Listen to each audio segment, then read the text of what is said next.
آخر ماه فوریه روزانه زمستان‌های ترانسفری در قسمت‌های دیگر اروپای شرقی هم به پرگی محکم شد و با همین میتوان گفت که در میان موسم زمستانی دیگر ما یگان خریداری نوین را نخواهیم دید.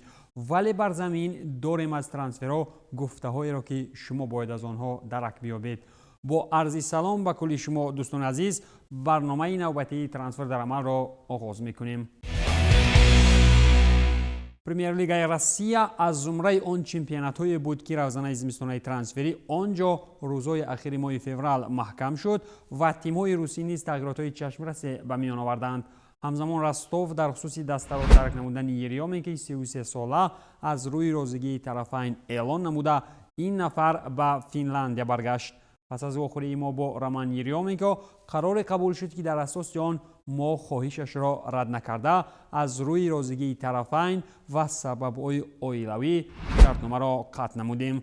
نوبسته از این درهای باشگاه ما همه وقت برای روما گشوده بوده و همه وقت قسمی جدا نشونده تیم ما خواهد بود. رومان نمونه روشن وفاداری و یکی از بازیگرانی است که در رشد و سازماندهی باشگاه ما سهم خود را گذاشته است. من برای عائله یریومنکو کامیابی ها را تمنا دارم، چرا که عائله از همه بالاست.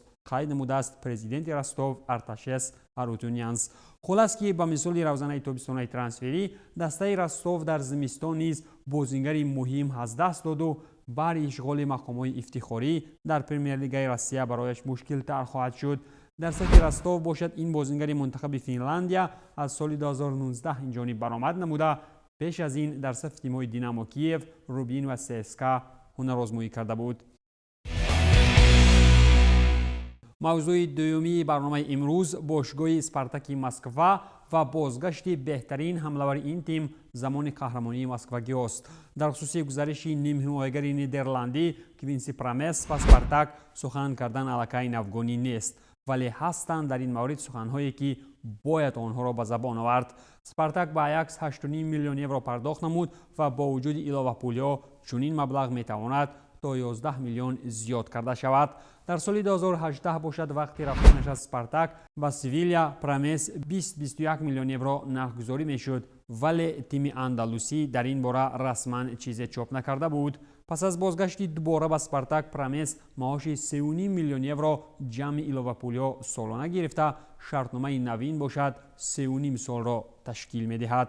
با آیاکس باشد پرامس شرطنامه تا مدت سال 2024 داشت، ولی چطور معلوم شد بازیگر نیدرلندی سورینام تبار دوباره به اسپارتاک آمد. کوینسی پرامس اصلا سنه 4 ینوری سال 1992 در امستردام چشم به عالم هستی گشوده از 10 سالگی این جانب در اکادمی جوانان آیاکس بازی می نمود.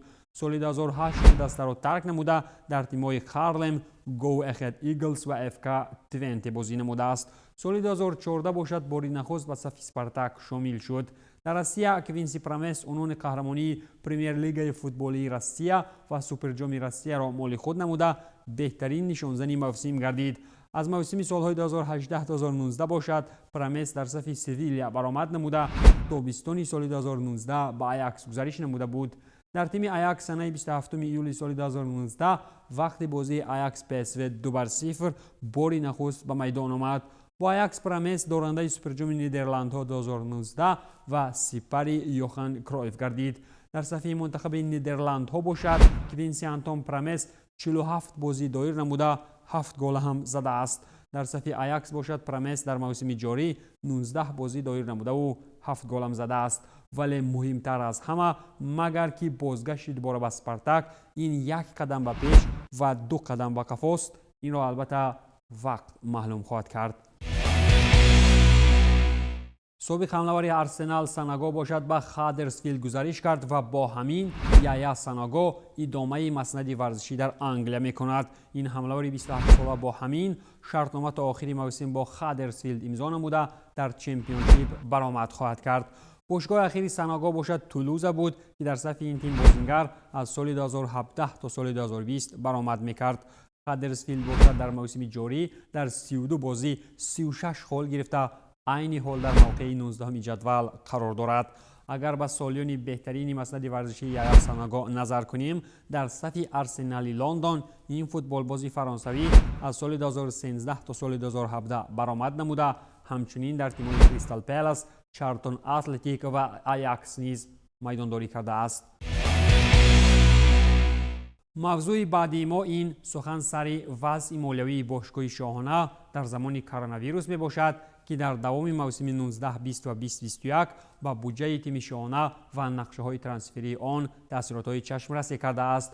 درآمد دسته تا پرداخت های اندازی از 53 میلیون یورو تا 2 میلیون یورو 313 هزار یورو پس از پرداخت های اندازی کم کرده شده، منفیت ها 42 میلیون یورو و یکی 6% را تشکیل داد که این از 757 میلیون یورو تا 715 میلیون یورو را تشکیل می دهد. اما از جانب دیگر باید قید نمود که درآمد از حساب فروش بازیگران تا 110 میلیون یورو زیاد کرده شد. از همین عامل بهره باشگاه شاهانه سبب شد که تاثیرات کرونا بحران را کمتر حس کند. بیشتر از همه در دوران کرونا ویروس درآمدهای دسته مادرید از حساب درآمد ورزشگاه‌ها 27% و یکی از 47 میلیون یورو تا 126 میلیون یورو، 14% از 24 میلیون یورو تا 149 میلیون یورو از حساب سرمایه‌گذاری‌ها و درآمد از مسابقه‌های بین‌المللی و سبقت‌های رقیبانه به اندازه 7% و یکی 8 میلیون یورو تا 116 میلیون یورو کاهش یافت. به طور عموم اگر بگیریم دسته فوتبالی مادرید 378 میلیون یورو ضرر دیده، تیم بسکتبالیش باشد از تاثیرات کرونا ویروس 33 میلیون یورو فایده به دست نآورد. به طور دیگر گوییم از لحاظ اقتصادی رئال مادرید این بانکامت عبارت از پول نقدینه است که در مسیر 9 سال اخیر 1.1 میلیارد یورو در گردش مانده است. اما چنین نشان داد از 195 میلیون یورو در سال 2016 تا 18 میلیون یورو در سال 2020 کم شد، وقتی که آنها 117 میلیون یورو در خریداری بازیگران، 68 میلیون یورو در سرمایه‌گذاری‌ها و 11 میلیون یورو در پرداخت‌های اندازی مصرف نمودند که البته با کمشوی پول نقدینه در حجم 176 میلیون یورو آورده رساند. از سال 2012 این جانب رئال مادرید زیاده از نیمه مبلغ نقدینه خویش در حجم 1.1 میلیون یورو 653 میلیون یورو را در خریداری بازیگران مصرف نموده و همچنین 318 میلیون یورو در بهداشتی ورزشگاه و انفراستراکچور تمرینگاه والدبباس خرج نمود. لوس بلانکوس علاوه بر این 113 میلیون دلار برای اندازها و 21 میلیون دلار از برای فایزهای ماهانه خرج نموده، با همین باقیمانده واسطه‌های پولیش را 40 میلیون دلار زیاد کرد. همین طریق دسته مادرید در قیاس به همکاران کاتالانی خویش دارای استراتژی دقیق است، موفقیت در میدان به درآمدهای بزرگ میبرد و با همین پرداخت معاش بیشتری را به بازیگران اجازه میدهد. چون این نقشه‌بندی در مسیر سالان زیاد خوب کار میکرد، اما یک بازماند مخصوصاً از برای تاثیرات کووید 19 از نوسازی ورزشگاه سانتیاگو برنابئو همچنین پیامدهای جدی را از خود باقی میماند. در مورد مقصدهای ترانسفری باشد، برای بسیاری معلوم است که فلورنتینو پرز آرزوی خریداری حمله‌ور پی اس ژی کیلیان امباپه میکند و این ممکن است چرا که بیشتری ترانسفرها قسماً پرداخت میشوند. مثلا بازیگر میتواند شرطنامه 5 ساله را دسترس کند، اما پرداخت ترانسفری طریق 3 پرداخت‌های قسمی روان کرده می شود. همینطور باشگاه میتواند خریداری بزرگی را سازمان دهد، اما با وجود این قرضهای بزرگی ترانسفری را نیز صاحب شده است. این معنای آن را ندارد که مادرید خریداری‌های نوین انجام نمیدهد، اما کل این از آن وابستگی دارد که تا کجا آنها به قرضگیری‌ها در زمان پاندمی مائل میشوند. در اسپانیا اگر ما در خصوص کمبیزاتی دسته مادرید و تاثیرات ویروس کرونا و این تیم گفتیم، وابسته به خریداری‌های فعالان اشراف‌زاده‌ها در تابستان میتوان گفت که چلسی در این راستا یگان مشکلی ندارد. با ادامه سخن سر چلسی میتوان گفت که ژیرو میتوانست در زمستان به یووه گزارش کند و در این باره ژورنالیست معروف ایتالیایی فابریسیو رومانو وقتی صحبت در خصوص نقشه‌های ترانسفری چلسی گفته است. همچنین رومانو گفته بود که رهبریت چلسی از کار توماس توخل راضی است و علاقه نقشه دارد که با مربی در خصوص ترانسفرهای تابستانه گفتگو نماید. فابریسیو علاوه نموده است که حمله‌ور کبودها اولیویه ژیرو در اوزان سپری شده ترانسفری میتوانست به یوونتوس تورین گزارش کند. سرمربی یوونتوس تورین اندریا پیرلو از نفران اصلی طرفداران اولیویه ژیرو میباشد و یوونتوس خواستار 5 میلیون یورو جمعی 10 میلیون در شکل لیورپولیا از برای ژیرو در اوزان ترانسفری زمستان بود، اما چلسی و خود ژیرو از چنین پیشنهاد دست کشیده فرانسوی خواستار ماندن در استنفورد بریج نموده است. از جانب دیگر باید اعلام نمود که رهبریت چلسی از کار سرمربیش توماس توخل راضی بوده. اتفاق دیرکتوران همچنین نیت دارند که با متخصص آلمانی در خصوص خریدارای تابستانی مشورت‌ها انجام دهند و با همین میتوان گفت که در تابستان میآمد چلسی چند از خریدارای جالب را موافق طبع دل توخل انجام میدهد. چلسی، منچستر یونایتد، منچستر سیتی و لیورپول باشند از زمره آن تیم‌های انگلیسی میباشند که با نوبت در خریداری ارلینگ هالند از بروسیا دورتموند اشتیاقمندند، اما تا حال یگانه از این تیم‌ها پیشنهاد دقیق از برای بازیگر نروژی نکرده است. احتمالیت زیادی وجود دارد که هالند در تابستان میآمد دورتموند را ترک میکند و اگر بروسیا به لیگ قهرمانان را خط گرفتن نتواند، پس رفتن هالند از دسته مشکل نمی شود.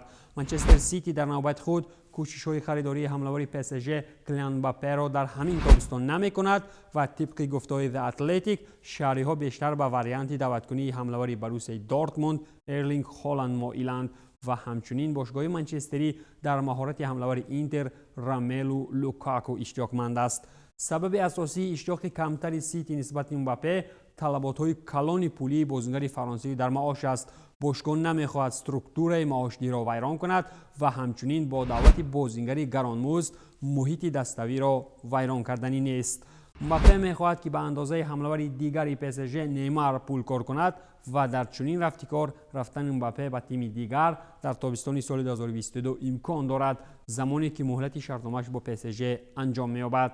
اما پاریژا میتوانند کل امکانیت‌ها را استفاده برند تا که ستاره اساسیشان را به پول از دست جواب ندهند. نسبت بازیگر منتخب نروژ در برابر سیتی، همچنین چلسی، منچستر یونایتد، باواریا، رئال و بارسلونا اشتیاق خاص دارند. همچنین صحبت‌ها درباره آن نیز وجود دارند که سیتی چی طور با اگنت فوتبالباز مینو رایولا همکاری میکند، نفری که منفعت‌های فوتبالباز نروژی را حفظ میکند. از جانب دیگر باید دلیل را هم گفت که پدر حمله‌ور نروژی آلف اینگ هالند در صف این باشگاه بازی کرده است و با همین دلیل میتوان گفت که کار راه حل‌شوی را درست مینویسد اتلتیک. بیشتر باشد خبر داده میشد که ترانسفر هالند یکی از نقش‌های اساسی برای رئال به حساب میرود.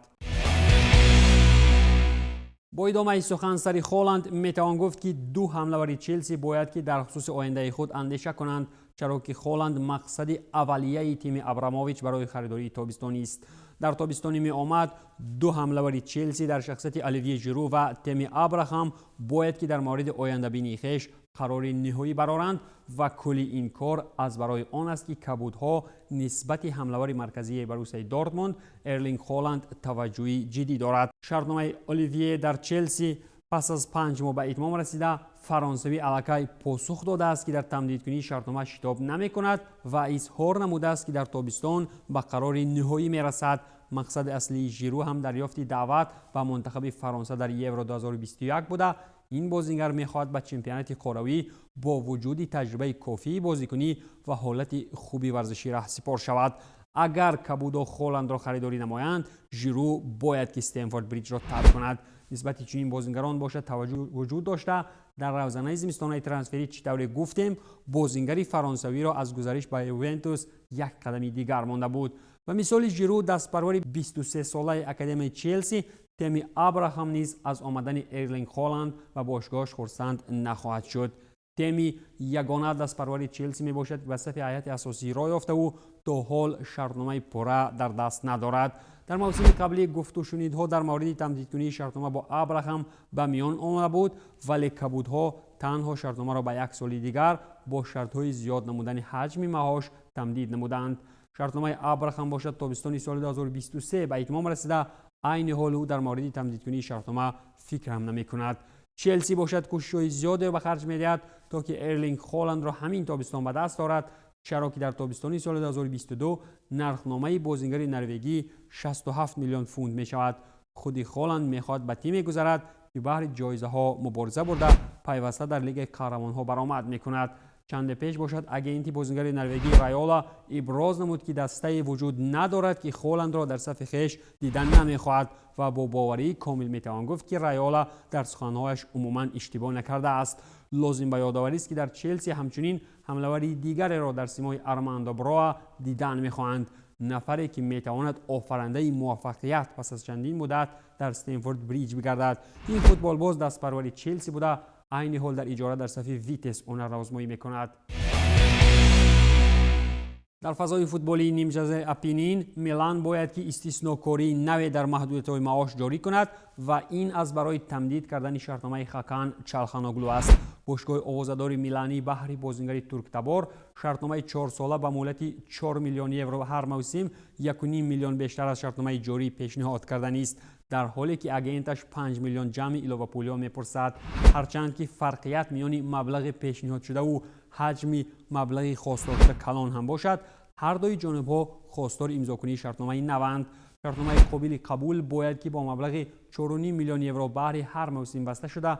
این معنای آن را دارد که میلان باید در محدودیت‌های معاش استثناکاری نماید. از جانب تیم‌های دیگر باشد همزمان توجه لیپزیگ و منچستر یونایتد نسبت این بازیگر وجود دارد، اما چالخانوغلو می‌خواهد که در میلان بماند.